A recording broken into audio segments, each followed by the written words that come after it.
Welcome to the Mischief Maker broadcast, where chaos, creativity, and common sense collide. Your host, Joel Freeman, was kicked out of high school in Alberta, Canada.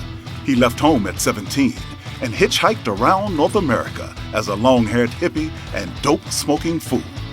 He made a 180-degree change, becoming one of the first chaplains in the history of the NBA. As a professional speaker, Joel has traveled to well over 55 countries. His many books have been published in 28 foreign translations. Pieces from his Black History collection have been seen by millions at the United Nations and many other venues. And now, the Chief Mischief Maker himself, Dr. Joel A. Freeman. Hey guys, it's Bigger Baby Joel here. Guess what? I'm learning to read. I went into a bookstore recently and I asked the saleswoman, "Where's the self-help section?" She said, "If I told you, it would defeat the purpose, wouldn't it?" Well, there's Bigger Baby Joel, and he's telling the truth again and unfiltered.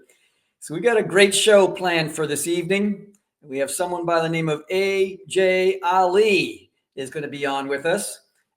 Which is I just got something here that I want to show you. This is a belt that I designed.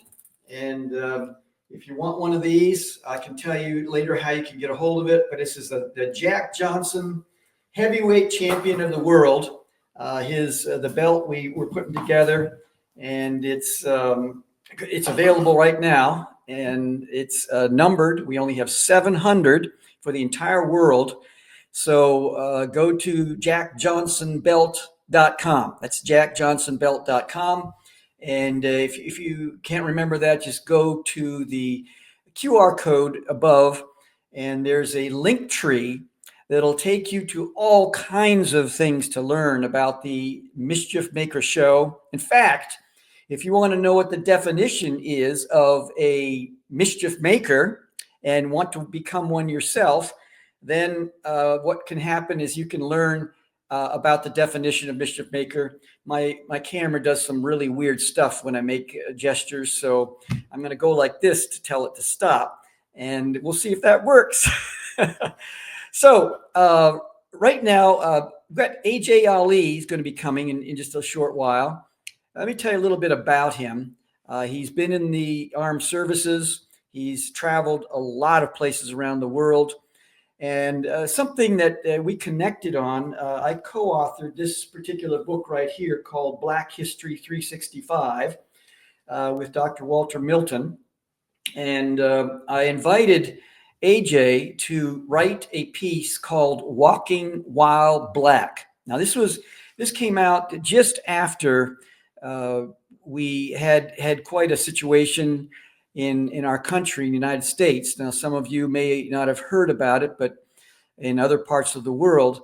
But we had a situation where there was quite a lot of fervor around police and community relationships.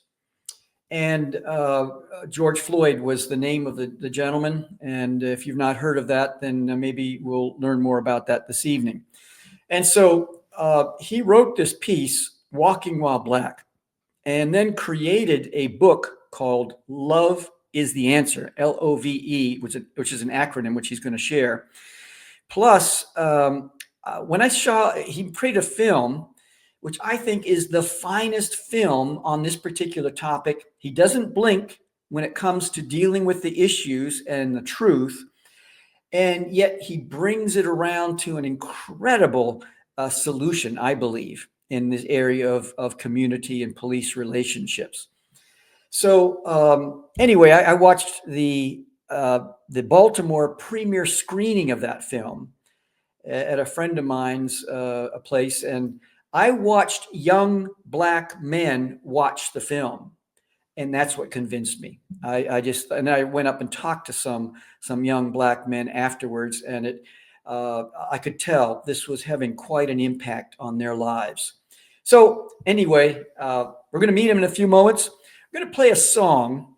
This song came about, it's called Hurricane Bigotry.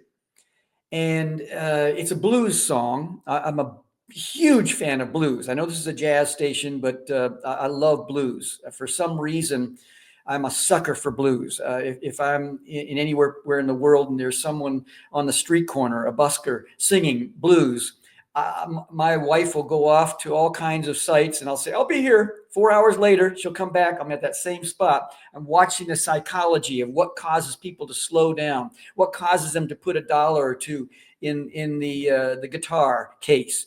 And all of that is so fascinating. And then the music, the raw words, the lyrics, the just being out there with the elements, the sun, the clouds, whatever it is going on. All of that is so fascinating to me. So this particular song is called Hurricane Bigotry. And the reason why it's called Hurricane Bigotry is because, as we know, for those of us who use miles per hour, any wind at a sustained speed of 75 miles per hour gets a name. And I call the name of this wind bigotry. And so, Mel, let's take a listen to that song.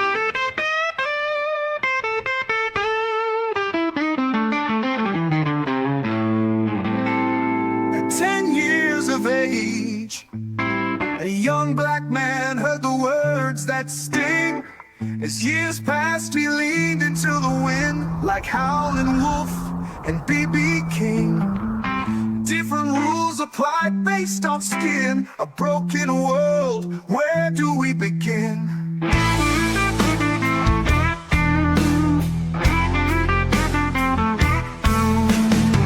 Life's lens altered, a new reality found. Injustice and prejudice seen all around. Yet he chose to rise amidst the storm's roar, finding strength within like never before. Hurricane bigotry swirling so strong, even with God it's tough, where do we belong? Category 5 with its force unyielding, but he stood tall against the winds revealing.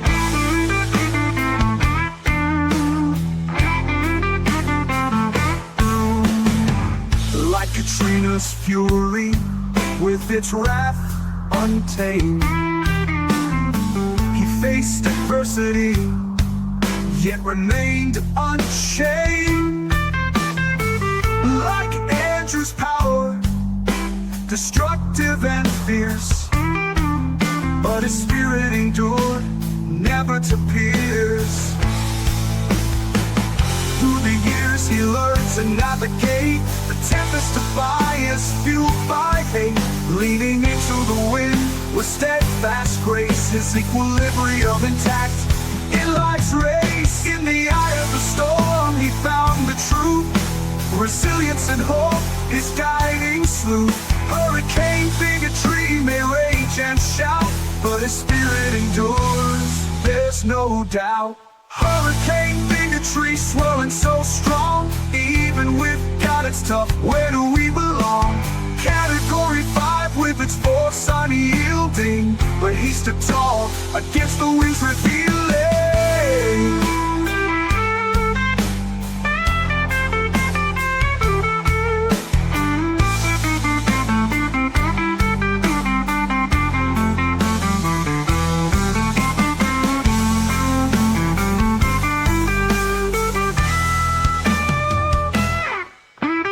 Hurricane bigotry swirling so strong, even with God it's tough, where do we belong?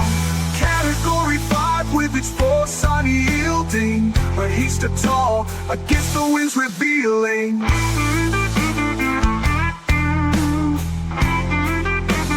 Against the winds revealing.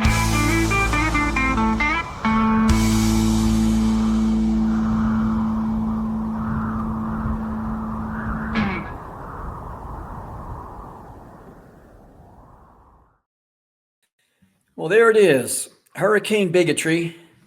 And the lyrics are, they're in this booklet I wrote called Hurricane Bigotry. And I have where you can actually hear the song, read the lyrics, and then the story behind the song that I think that is very compelling. I'm not going to tell the story here because you can order the book off Amazon, eBay, wherever books are sold. It's available. And it's a song that really stirred within me the desire to provide a metaphor for people who are experiencing hurricane bigotry. And this transcends race. It gets into age, weight, all kinds of different things, lack of education. There are all kinds of ways that people feel hurricane winds. And of course, in different parts of the world, it's experienced in different ways. If you're a Roma or what's known as a gypsy in Scandinavia or Europe, an Aboriginal in Australia, Korean in Japan, and we could go on in different parts of the world. So there's a lot of pain out there. And let's invite AJ on right now. And AJ, where are you? Come on here, in. Joel. Hey. AJ, I remember the first time we met. I think it was at a event in Maryland, Yes. at a hotel event. And I just, for the first time I met you, I thought there's something wonderful and unique about this individual. I want to get to know him better. I felt the same way.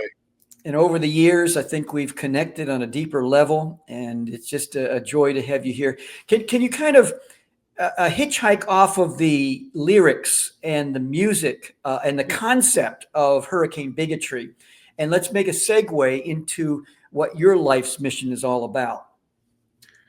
Absolutely, man. I've felt those winds. You know, I'm 61 years old, and I've been battling those winds for as long as I can remember. And when you wrote the piece, Hurricane Bigotry, the chapter in My Love is the Answer book, it really stood out to me as one of the more powerful chapters in the book because, you nailed it. You nailed it. There is this headwind that we're fighting. And you mentioned the eye of the storm. And, that eye is an uncomfortable rest because when it's there, we know it's not going to last. Mm-hmm. Yeah. So kind of paint a picture here of we have this movie you've created, a film called Walking While Black. That in itself is a pretty interesting title because we've heard of shopping while black, driving while black. And you brought it into a whole nother realm of walking while black. Just kind of go back in your life without going straight into walking while black. Sure. Give us kind of the beginning. What was the first time when you realized that because of the color of your skin that the rules were somehow different for you? Do you remember that? I do. I was very young, less than 10 years old. And, it was something that was said to a relative. I'm not going to repeat what that person said, but I saw how it made my older relative feel. And I knew that, first of all, it wasn't very nice. I didn't quite understand what that word meant until it was explained to me later. Few years later. And, we all know what that word is, that word that should go away. So that's my earliest recollection of feeling the sting of racism. And since then, there have been literally thousands, some overt and most, microaggressions. Death by 1,000 cuts, as they say. The first time that I was stopped by police was when I was 16 years old. And I was driving my very first car, 1974 Camaro, handed down from my mother. And I was driving under the speed limit and in between the lines, and I wasn't swerving. There was no loud music. And and I was a military police officer on Fort Meade that pulled me over and said I was near the center line. That was his reason for pulling me over. He said, near the center line. I wasn't over it. I was near it. And I just had a conversation with him on the side of the road about, how close can I get to the center line before it becomes illegal. And he knew that I knew a little bit about the law, and he let me go, and he gave me a warning. I didn't do anything wrong, but he gave me a warning, and I said, yes, sir, thank you, and have a nice day. And I was able to get out of that. But that was the first time that I knew that I'd been stopped for driving while black, 16 years old. So, by the way, folks, if you're watching this, one of the benefits of being on with us live is that you get the opportunity to ask questions. Folks who get this in the podcast format, they only get what they get. And so above us, or I guess at any time, you can, of course, we have the QR code to the link tree to chiefmischiefmaker.com, but also you can ask questions. So as you're listening to what AJ is talking about, and it awakens something inside of you, as long as it's germane to our topic, we will entertain it, and AJ will respond to it. If I'm missing something in the questions I'm asking, just be a friend. Come in there and help to fill in those gaps that I'm missing. So AJ, now when you first experienced this, what age were you again with the relative? I was under 10. Under 10. Under 10. Yeah. So like 9.5 or something like that. And so what began to happen? I mean, if we use the metaphor of the wind, did you feel like you started becoming like, oh, what's that all about? What's that about? Did you start looking underneath the surface? What's behind the words? What was going on inside of you at that age? Yeah, it wasn't too long after that I wound up hearing the talk. And the talk in a black family, it's not about the birds and the bees. In America, it's about, what do you do when you get stopped by the police? And it's not an if, it's a when. And that was in my great aunt Ludy's living room. And I remember sitting on a step and listening to the older folks talking about this topic. They really weren't having the conversation for me, but I was in the room. And, maybe they thought I was not ready for it, but it sunk in that I was going to be in for some things that some of my little white friends didn't have to deal with. That's when reality started to set in for me, that life was going to be a little bit different for me. And how did you cope? I mean, were there certain things that you're trying harder?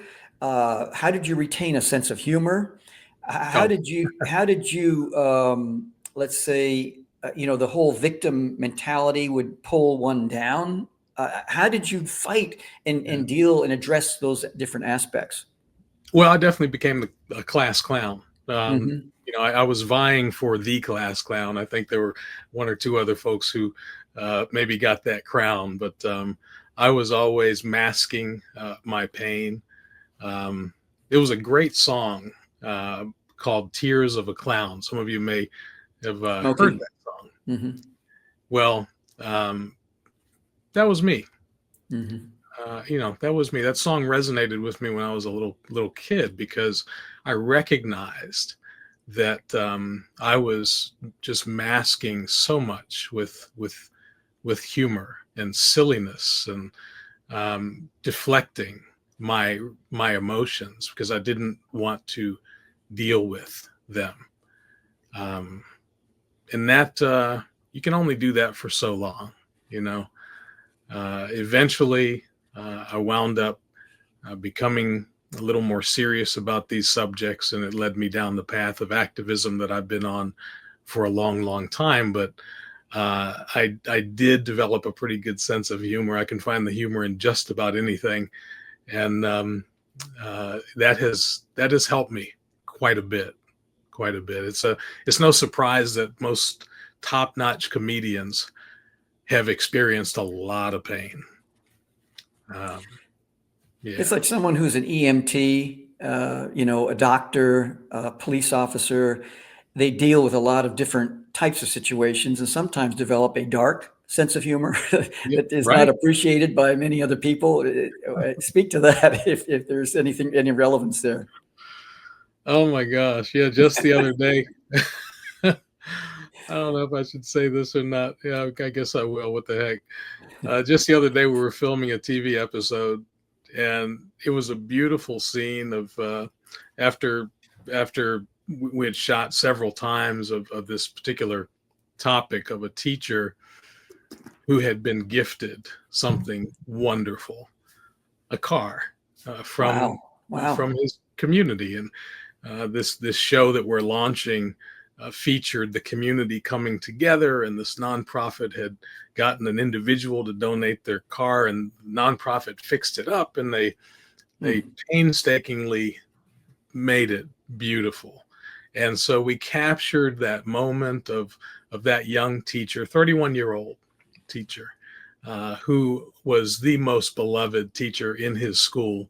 He's since moved on to another school, but this school that he was at that decided to honor him and give him this going away present. We did a surprise at that school, and it was beautiful. We had about 100 people out there representing probably 20 or 25 different organizations that had come together to honor teachers that day. And then we surprised him with this vehicle. And so we did that. And then about a week later, he went to the shop, and they had it all ready for him. And we shot some more videos there, and his family was there. And then he decided to get in the car and do the whole wave and drive off thing. Right. And we're ready for that. And we're getting ready for the shot. And he's going to the end of the road. He looks right, he looks left, and then he puts on the blinker and he turns out. And dark comedy, I had this thought of, oh my goodness, as I'm filming this, what if he's smiling and going into the road and a tractor trailer just takes him out? Oh no. I thought for a second, well, first of all, I did think that would be really, really sad. But then the sick comedy thing kicked in, and I'm like, that would be really great footage. And so I had a laugh about it with my crew. But I don't ever want to have anything like that happen. But yes, I can see where dark comedy can come into play. Well, it's I know I have Don't judge me. Don't judge. I have a twisted sense of humor, and maybe there's a few others out there. It might be part of being a mischief maker. I don't know. You gotta have some kind of wacky, off the wall sense of humor, but. Hopefully he didn't get hit by a tractor trailer, right? No, it was address that? It was all roses and dandelions. He drove off into the sunset. It was beautiful. I think a deer might have ran across the road, Bambi with little white spots. Everything was good. So you have, at 16 was your first traffic stop. Couple that with any other traffic stops you had, along with, let's say, the talk that your parents had with you about what to do, not if, but when stopped, as you mentioned. Yeah. What would you say to anyone who is watching this, first as a parent, what to say to their child, or someone, a young kid, let's say, who's watching this? What would you say to them? First and foremost, be safe.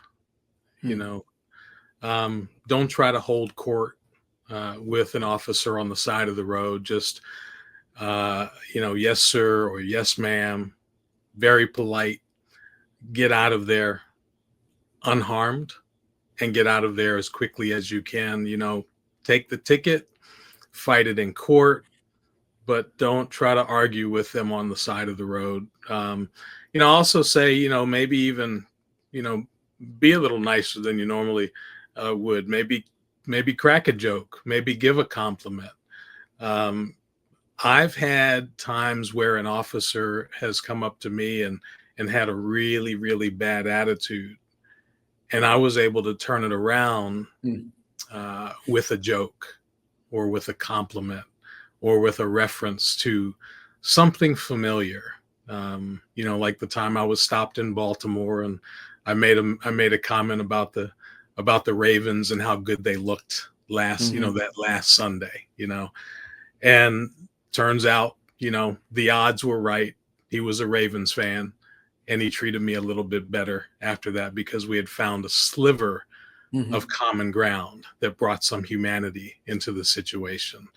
So, I always say, just, don't try to um, battle with a police officer on the side of the road. Just be as nice as you can. And sometimes, unfortunately, even that is not good enough, as we know, because we've all seen many instances where an officer will escalate a situation that shouldn't have been ramped up in the first place. But, hopefully, if you do everything the way you're supposed to, no sudden movements, don't reach for anything suddenly. Yes, sir. Yes, ma'am. Very polite, some humor. Hopefully you'll do your part in terms of trying to de-escalate something and turning it down a notch and just making it a simple transaction that you can then later fight in court if you didn't do anything wrong. Just be safe. Just get home safe. That's the number one thing. And I've seen things where they have something where you can have your license insurance in a little bag or a Mm-hmm. little plastic thing and just put it Yeah. out outside the window. Have your window down this much, let's say, and just have it hanging there and say, "Here it is, sir, ma'am." Any thoughts on that? The effectiveness of that? I think that's fine. I have my insurance card and my registration and my license handy so that I don't have to go searching for them. And I, put them right on the dash. I put my hands on the steering wheel, 10 and 2. Mm-hmm. And, I just greet the officer and wait for instructions. Yeah, because then you're not reaching, right, and That's right. causing concern out Yeah. there. W- uh, when it comes to this, as you look back, uh, what point did you begin to think about developing some kind of solution for this situation, especially after George Floyd Yeah. and so many inflamed emotions? I mean, we all have seen on TikTok, just scrolling through and just see all kinds of just terrible, terrible examples of Yeah. situations where people have been mishandled. Uh, what are some of the catalysts that got your mind germinating on protesting in the way that you protest? Well, it was very simple. In June of 2012, I was going for a walk in my own community in Howard County, Maryland, and it was a beautiful, beautiful day. And I got, I was walking on the side of the road. I wasn't on the road. I was in the grass, and an officer drove by me. Didn't think anything of it. Then that same officer drove past the other way. Didn't think anything of it. And then he drove by a third time, and he pulled into a driveway, and I knew I was going to be in for something. And so that officer got out of his car, and he kind of did one of these numbers and said, "What are you doing here?" And I said, "I'm going for a walk, officer. It's a beautiful day. How's your day going?" And it went downhill quickly from there. He accused me of breaking into homes. And when I asked him a question about that, he threatened to arrest me. He wanted to search my bags. So he was violating several of my civil rights within the first 3 minutes of the encounter.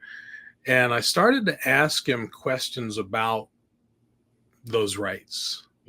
And he got flustered, and he turned around finally, and he walked back to his car and sat in his car after this exchange. I said, "Officer, really, why did you stop me? Because I know and you know that I didn't do anything wrong." And he said, "We're stopping everyone who looks like they're not from this neighborhood." Wow. Wow. And I said, "Oh, okay.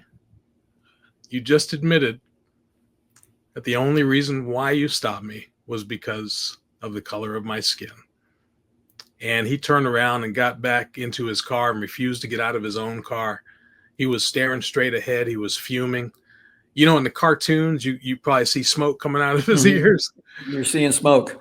You know, he didn't know what to do at that point. And I'm standing there telling him, officer, if we're done here, I'm going to continue my walk. And I had to say that about 10 times because I wanted to make sure that he knew that I was not fleeing a scene that I figured, hey, you're in your car, not talking to me anymore. I guess we're done.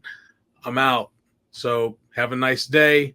I continue my walk. I call my attorney as soon as I start walking away because similar incident had happened a few months earlier while I was driving, leaving the mall in Columbia, and I got stopped by an officer, turned into 3 officers, and I got arrested on the side of the road. I was charged with all kinds of things I didn't do.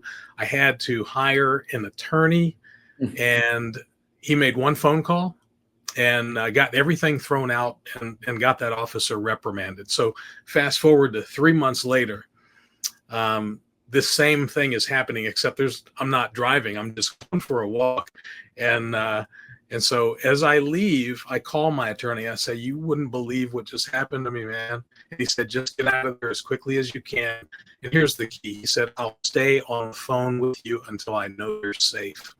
Now, this was privilege for me because I know that, you know, most people don't have the ability to call someone who's an attorney and just have them, you know, stay on the line with them. He was a friend, but he was also an attorney who I paid in the past to do some work for me about a similar case. So as I'm talking with him and he's reassuring me and comforting me because I'm upset, I'm mad, I'm scared, I'm frustrated. I've got all these emotions swirling around that hurricane bigotry, right? Now it's like it's a Hurricane 5, right? 3 police cars pull up, lights on, they get out of their car. It's the first guy and it's 2 other guys. And I could tell one of them was his boss. AJ, I want you to hold on to this. I'm going to hear the rest of the story. We've got to take a break for our sponsor. And folks, when we come back, we're going to visit Adongo's question or comment. And Mel, you can take that down and bring it back up after the break. And then I want you to finish this story. So to set it up, how many cars came up? 3 cars. Three more cars came up.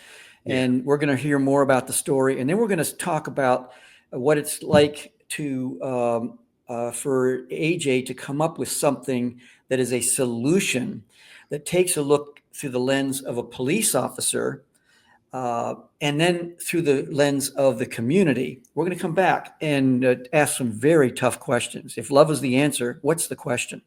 So Mel, let's go to our sponsor.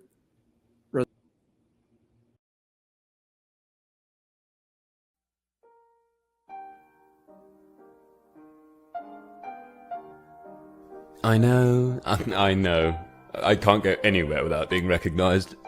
I'm a dead ringer for the famous Rosetta Stone. Huh? As a celebrity lookalike performer, the Rosetta clone, I'm accustomed to awkward stares. Go ahead. Look closely at the letters and symbols engraved into my face. It's unmistakable. Ever wondered where that language software program got its name? From the Rosetta Stone, a 1,700-pound slab of rock with a lot of the same words etched into its face in 3 inscriptions about 2,200 years ago. Boy, that chiseling process must have been painful, like getting tattooed all over your cheeks. I guess it turned out okay, because that Egyptian rock ended up becoming a world-renowned language expert, helping Jean Champollion crack the code to hieroglyphics in 1822, which unlocked the mystical secrets of ancient Egypt. How's that for becoming famous? Well, being a rock star is also in my DNA, and fans are crazy about me. I create a buzz wherever I go, especially when performing songs like Are You Clonesome Tonight?, Tears of a Clone, or A Clone Again, naturally. You get the picture. How about bringing a celebrity impersonator like me to your organization? there are a select number of us willing to travel anywhere in the world and mesmerize audiences. There's no other way to say it. We translate into visitors.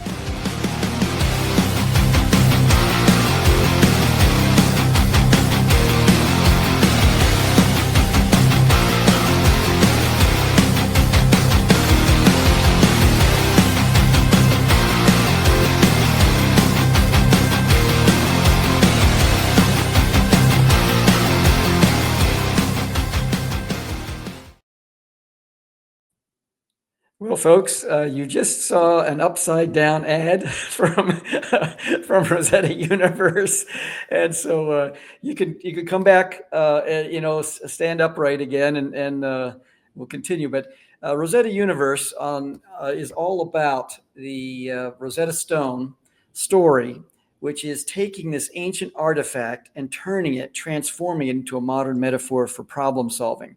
You can go up to the QR code at the top of your screen, and that'll take you to chiefmischiefmaker.com. It's 3 words, chiefmischiefmaker.com.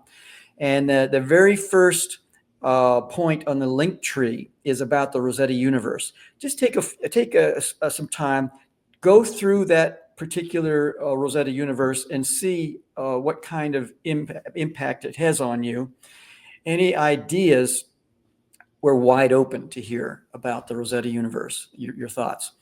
So we come back to the show. We're all right side up this time. And AJ, 3 police officers have just arrived. And what's going on in your head?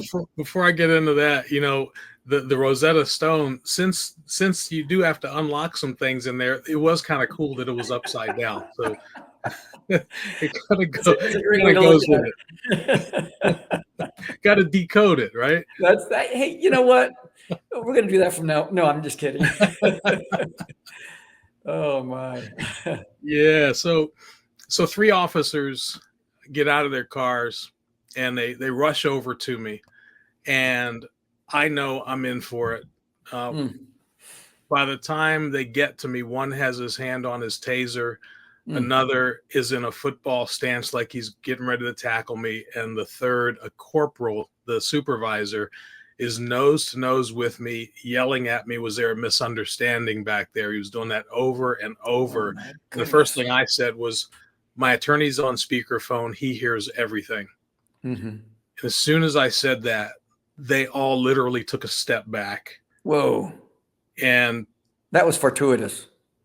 Yeah, because it would have ended very badly if not for that presence of mind to call my attorney, and my attorney, thankfully, to be able to stay on the line with me, because they had bad intentions, no doubt. It either would have been hospital, death, or incarceration for something that I didn't do.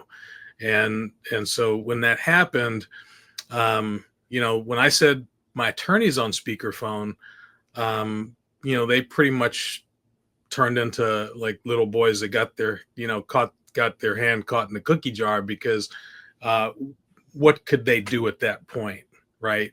They didn't want to go forward with what they were planning on doing because there was going to be a witness, and that witness was going to be an attorney. So that was the turning point for me. Unfortunately, it got a lot worse after that. I won't go into too much detail because I don't want to take up the whole rest of the show with it, but suffice it to say that I reported it to Internal Affairs, to Human Rights, and the NAACP. And when I did that, things started to get worse. Retaliation. And I wrote an article. I'm a journalist. I wrote an article to really get my feelings out, and and it's therapy for me, but I also did it because I was concerned about what if there was a 16-year-old black boy or a girl on the side of that road, and not a 48-year-old man who had been around the world and seen a bunch of stuff and been in the military and had friends in high places that he could call and all of that, right? What would have happened to that young person on the side of that road that day? And so I wrote a piece, and I got thousands of responses from all over the country, and most of it was from Black mothers saying, thank you for writing something that I can use to share with my children so I can have the talk with them so that they can get home safe. And Joel, man, it broke my heart. It broke my heart. And I went to that police department and I said, you know, guys, I just want an apology. I just want you to do better. Can we just get that? And they refused. And then because of the investigation, because of the article and all of that, I started to get harassed, followed, stopped numerous times, too many times to count. They started to follow and stop my wife when she was driving, when I wasn't around. And I decided to make the film at that point. I decided to make a film to just really kind of blow the lid off everything that was happening, not only to me, but to so many other people. This was before George Floyd. This was before a lot of stories that were high profile in the news. And when I started to make that film, I got death threats for wanting to make a film about police brutality. Wow. We're going to come back to that. We have Adongo. I hope I'm pronouncing your name correctly. I remember Malcolm X's autobiography, and he describes a St. Patrick's Day parade in South Boston. His father took him to, and he saw his first white person, a boy with red hair. So he reached out to touch the red-haired boy, and the boy's father slapped him. He never forgot that. Thank you, Dongo. And any thoughts on that, or I do have a follow-up. Dongo, I just want to say I'm sorry that you had to experience that, and I hope that you have been able to process that. You know, Joel, I don't know if you know this, man, but you know the ACEs, you know, adverse childhood experiences. It goes to a scale of 1 to 10.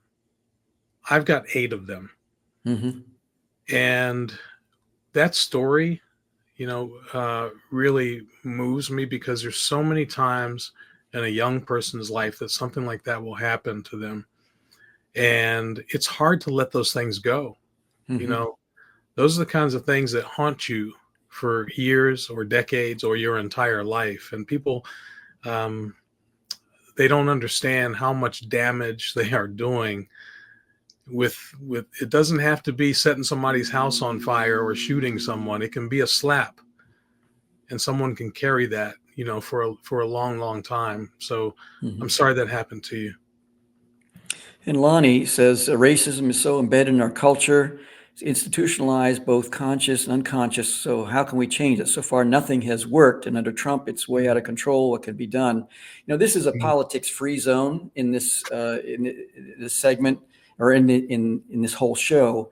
Every evening we do this, but I want you to take a look at this in terms of racism, and then I want us to take a look at the solution that you have developed for this, because I kind of look at this as like a ratchet wrench. You know, I don't know if I have an example. Well, I got this thing right here.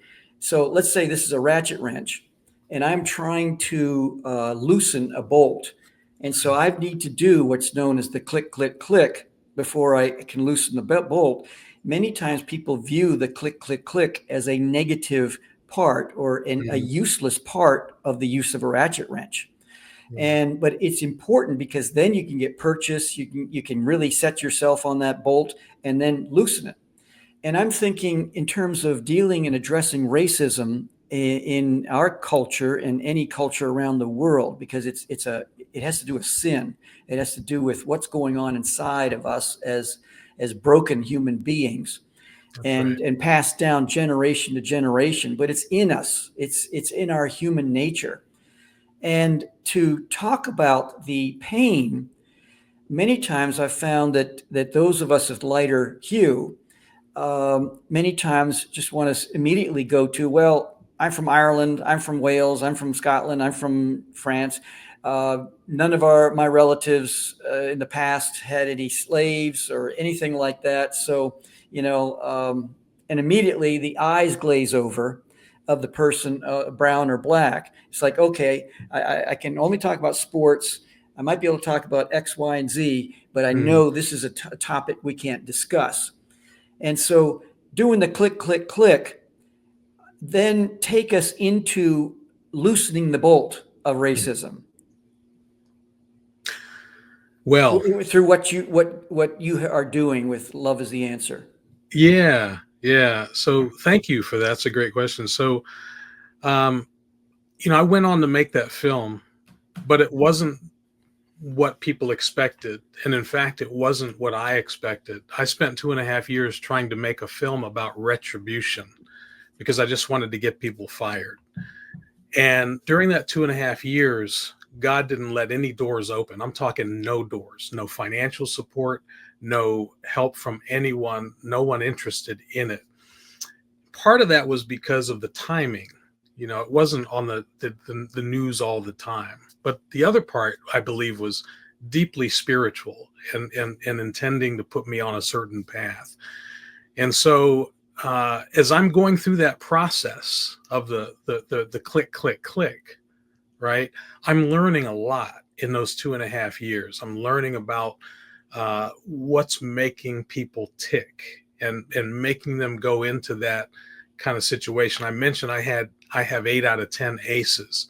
I should be dead or in prison, or just completely just lost, right? So I learned that a lot of cops have PTSD, just like I do as a military veteran. I learned that a lot of cops have a lot of aces, just like I do. Those adverse childhood experiences, right?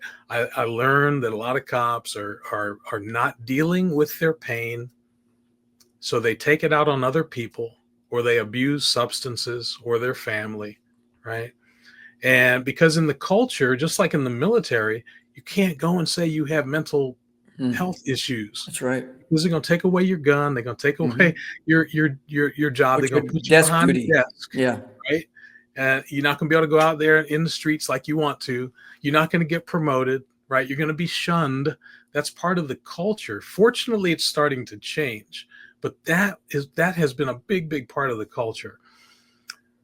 So I learned all these things in the 2.5 years, and it started to sink in a deep level before I even knew it. And so, Can I say something here just before you go forward? Yeah. Is that I remember you telling me that you went to some gentleman, I can't remember his name, but he said you're too angry. And then I think you're on Waikiki Beach in Hawaii, and that's when things began to click and open up for you. Am I correct in my memory? So you're close. The first one, absolutely. Yes. So Chief Melvin Russell, who's in the film, Chief Melvin Russell was, Love him. Oh man, incredible. He's my brother, man. He was a major in Baltimore when I first met him, and then he rose up the ranks to lieutenant colonel, and he became one of the 4 chiefs. And he did a lot of community work, right? Everybody loved Mel, and so I would call him, and I was so angry, man. I'd be like, "No, man, you wouldn't believe these," and so he would talk me down, but he wouldn't help. Like, he wouldn't come in and like let me interview him or anything like that, right? You're too angry. And so he would say, "Pray on it," and he'd say, "I love you," right? And that would just, okay, so maybe there's one that's not so bad, right? So I would go to him time and time again. And then and he's black too. So yes, just for our listeners. He's a black cop, and the community loves him. He loves the community.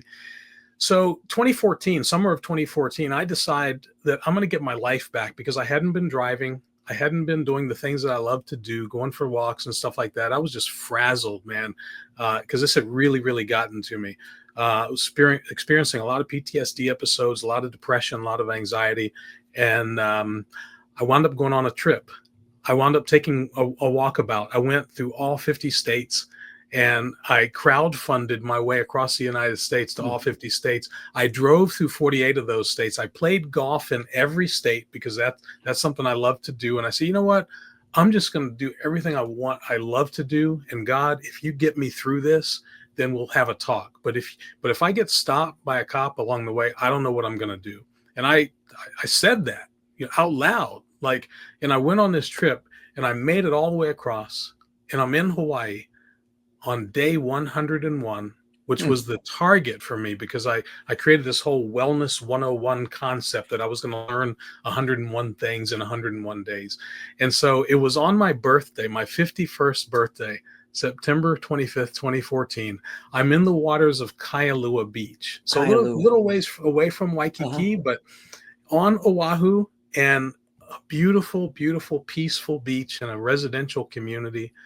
And I'm standing there and I hear, just as plain as you're hearing me right now, I hear the words, if you want to change anything, you've got to love them and you've got to teach them how to love.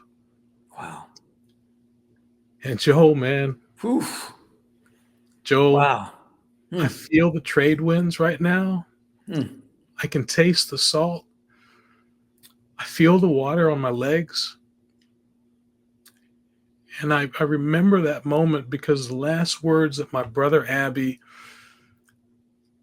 said to me before he passed away in 1998 of cancer were, love is the answer. And those words came back to me with such a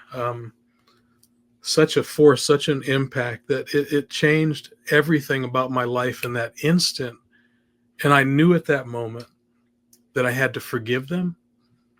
I knew at that moment that from that moment on, I had to make God a promise, man, that I was gonna teach people how to love. And at first I had to do that, though. I had to really, really dig deep and learn what love was. And this acronym came to me, being military, we love our acronyms. And so everything gets turned into an acronym. And so the word love by itself didn't mean a heck of a lot to me, because, I had a father who would beat my mom senseless and then come into my room and tell me that he loved me. Things like that just didn't add up, right? You can love ketchup. You can love sunset. It has so many nebulous meanings to it. Yeah. And so I had this like mistrust of the word, of the whole concept of it because of that. And so this acronym came to me: 4 action steps. Thank you, Air Force. Learn about people. Open your heart to their needs.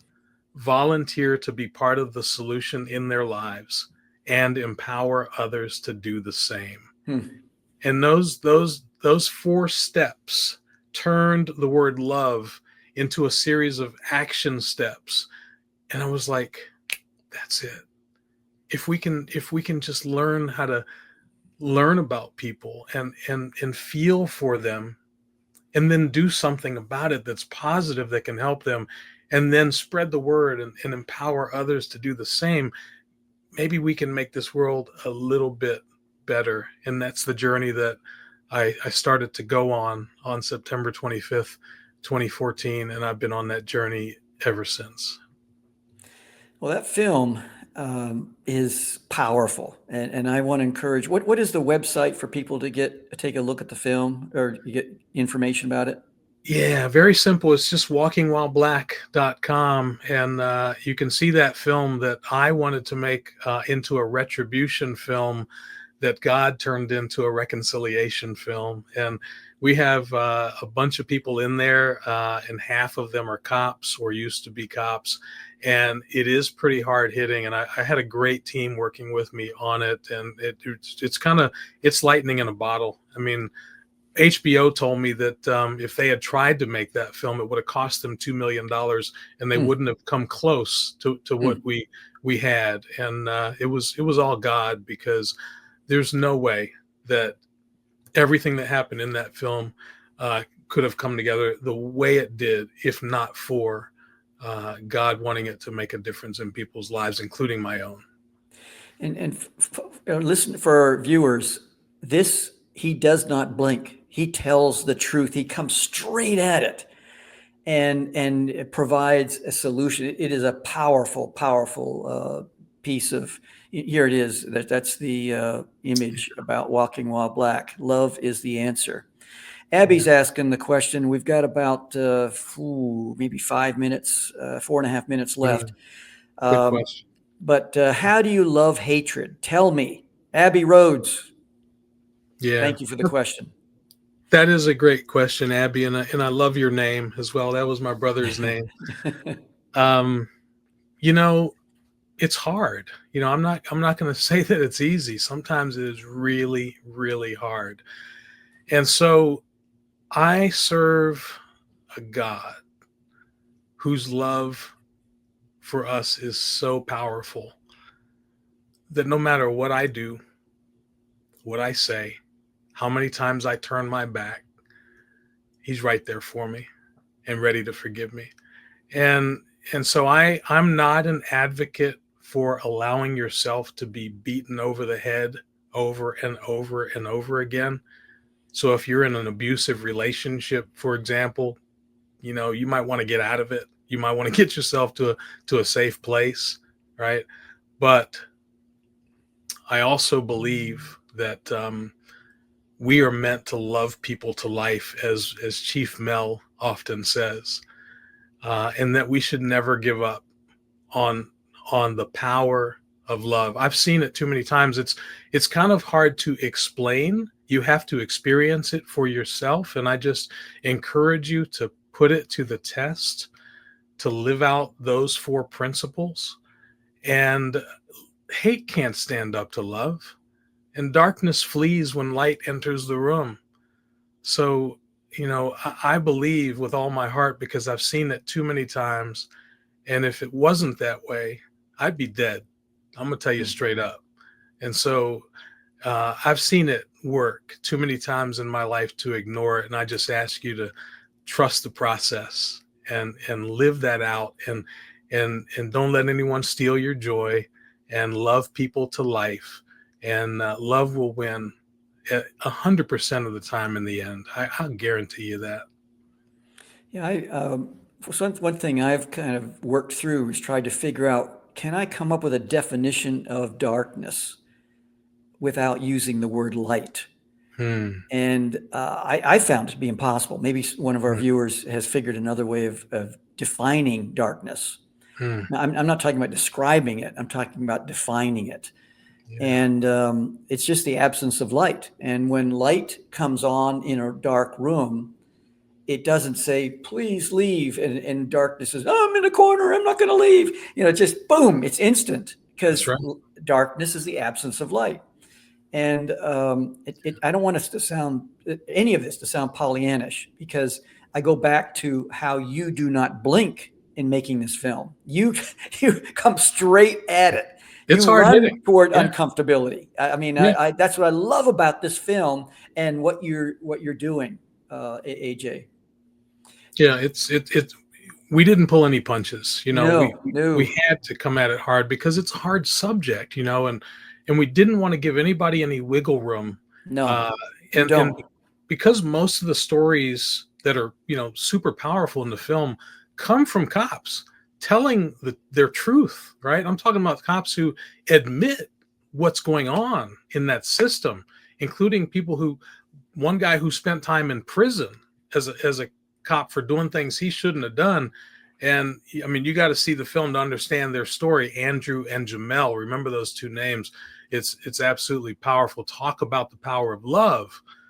That's something that I really hope Abby watches that film and sees that story in particular, and just have a box of Kleenex ready, because I think your spirit's going to be working overtime on that. There was another great question in the comments, Joel. We've got to go. we only have about 10 seconds. If you can just give your website again, and George, Lucas, and everyone else, we love you, appreciate you, thank you, but we cannot. What's your website again? It's trylovenow.com, as in we've tried everything else. Try Love Now. I promise you it'll work. And then the other one is walkingwhileblack.com, right? Yeah, that's for the film. Try Love Now is for the movement that the film birthed. That is going worldwide. AJ, I cannot begin to thank you enough for coming on. This has gone by way too quick. You have just experienced another episode of the Mischief Maker broadcast. hit the subscribe button, connect at chiefmischiefmaker.com. Thanks for coming along for the ride, and hopefully you are now a bit closer to becoming a mischief maker in your part of the world.